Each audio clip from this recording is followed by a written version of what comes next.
Russia scrambled elite units to southern Ukraine in an effort to stop Ukraine from advancing, but has so far failed in its attempt, a prominent Washington think tank says.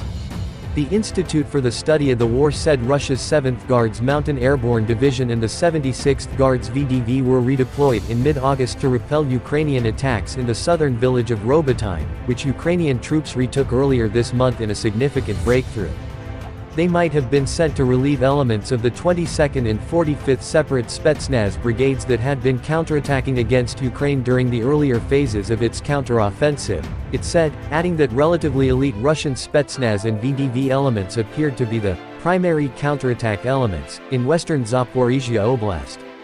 But despite Russia's efforts, Ukrainian troops seem to have gained momentum and have made gradual advances over the last few weeks, with armored vehicles now operating beyond the final line of Russia's defenses in western Zaporizhia, the ISW said.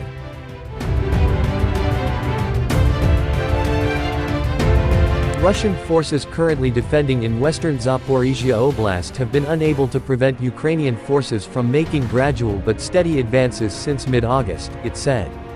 The ISW said it could not yet determine whether Ukrainian troops had completely broken through that last line of defense. It added, however, that the Ukrainian ability to bring armored vehicles to and through the most formidable Russian defenses intended to stop them and to operate these vehicles near prepared Russian defensive positions are important signs of progress in the Ukrainian counteroffensive. Multiple war analysts reacted to footage on Thursday of what appeared to be Western-made Stryker and Marder infantry battle vehicles breaching Russian defenses. Rob Lee, a defense analyst, said the footage appeared to depict Ukraine's elite 82nd Air Assault Brigade, which joined the counteroffensive efforts in August. A Ukrainian soldier, meanwhile, described Russian troops in the area to the Wall Street Journal as poor quality and earth movers.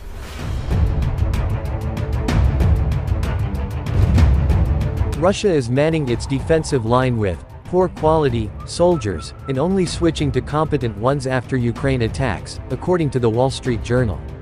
Speaking to the publication, Ukrainian soldier Private Olena Ivanenko described the brutal struggle to clear Russian trenches and consolidate Ukraine's counteroffensive gains, which can be taken and then lost in a matter of hours.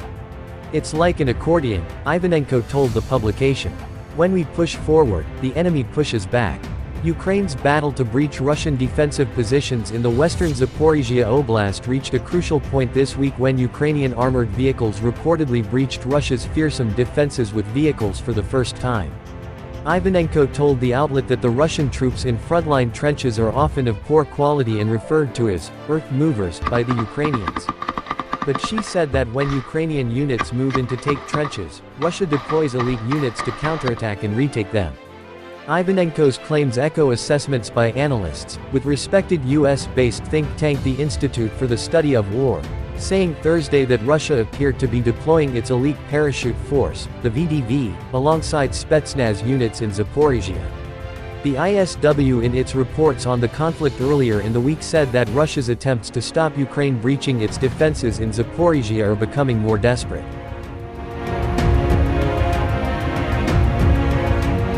It said that Russian elite units appeared to have suffered heavy casualties when launching counterattacks near Robotyne, a village in western Zaporizhia recently retaken by Ukraine. It added that units comprised of convict recruits, or Storm Z, units, had been deployed to help prevent a breach of defenses.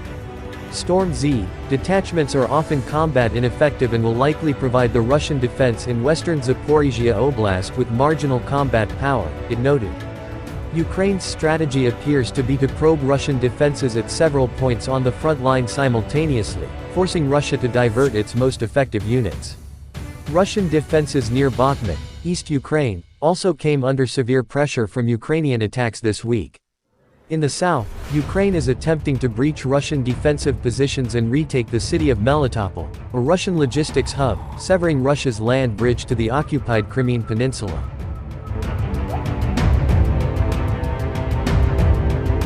Mobilized Russian troops who died in Ukraine were, on average, killed just 4.5 months after their deployment, per a new investigative report. Using open-source data on the deaths of about 3,000 mobilized troops, independent Russian outlets Important Stories and the conflict intelligence team calculated an estimated life expectancy in war for those called up to fight. They noted in a Thursday report that the actual number of Russian casualties could be far higher. The outlets said they compiled their list with help from newspaper announcements or messages from officials and relatives. At least 130 mobilized troops died in their first month of mobilization, and 20% of the 3,000 deaths assessed occurred within the second month of deployment, per the outlets. The General Staff of Ukraine's Armed Forces reported on September 22 that Russia had lost 274,950 troops in Ukraine since the beginning of its full-scale invasion on February 24 last year.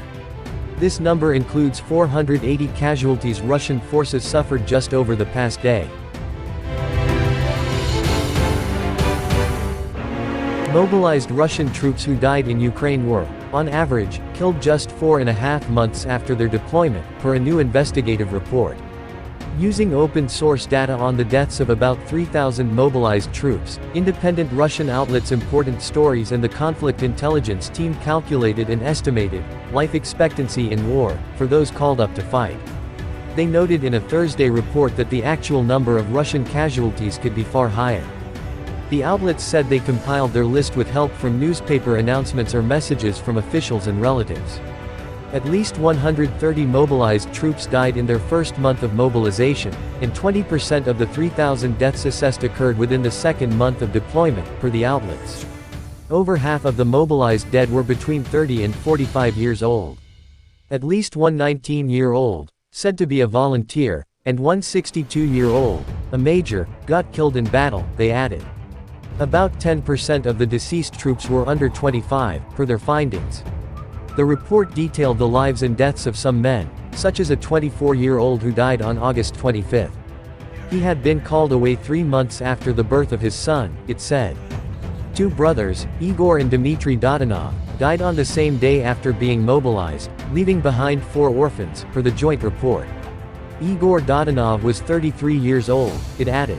Conflict intelligence team analysts said the varying intensity of the fighting over different months heavily influenced the life expectancy of mobilized troops. The General Staff of Ukraine's Armed Forces reported on September 22 that Russia had lost 274,950 troops in Ukraine since the beginning of its full-scale invasion on February 24 last year. This number includes 480 casualties Russian forces suffered just over the past day.